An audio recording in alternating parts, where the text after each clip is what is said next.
Donc on va travailler avec la résine cristal. C'est le seul produit qui va vous permettre de réaliser cet effet. Le plateau est peint, sec. À présent, on va travailler avec la résine. Je prends quelques éléments pour mettre au fond. Et à présent, on va préparer la résine.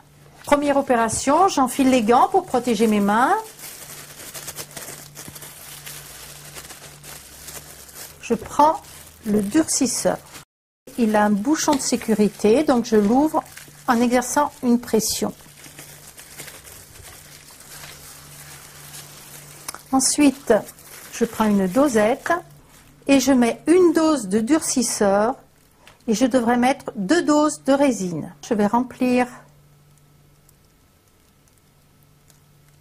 une dose de durcisseur que je verse dans mon pot. Ensuite, je referme mon durcisseur. Voilà.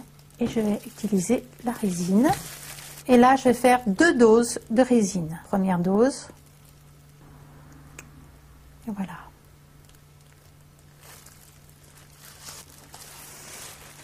À présent, je prends le mélangeur et je remue les 2 composants sans battre le produit pour pas créer des bulles. Il ne faut jamais préparer l'ensemble de la résine en une seule fois. Pourquoi? Parce que la réaction chimique va être violente et en fait le produit va chauffer et votre résine va jaunir parce qu'elle aura trop chauffé. Donc vous voyez, le maximum de produits à préparer, c'est cette quantité-là. Le produit n'est pas totalement transparent. Lorsqu'il sera bien mélangé, il deviendra transparent. La résine est très transparente, on dirait de l'eau. Donc là, à présent, je vais pouvoir la mettre dans mon plateau. Je prends donc le plateau et je vais verser la résine au centre du plateau. Voilà.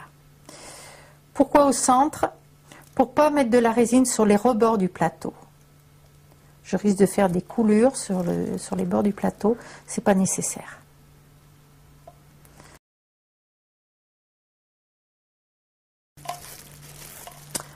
Là, j'ai plus besoin des gants, donc je peux les retirer.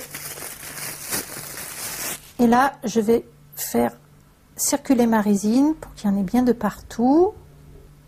Si j'en veux davantage, je peux refaire de nouveau une préparation, mais là, ça me suffit. J'ai juste la clé que je peux bouger comme ceci. Je compose.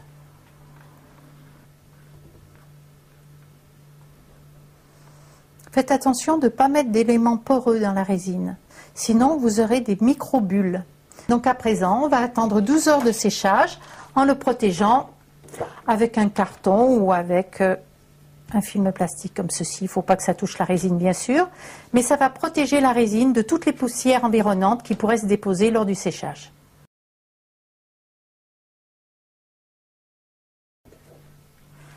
La résine doit être sèche, effectivement. Impeccable. Tous mes éléments sont fixés dans l'espace.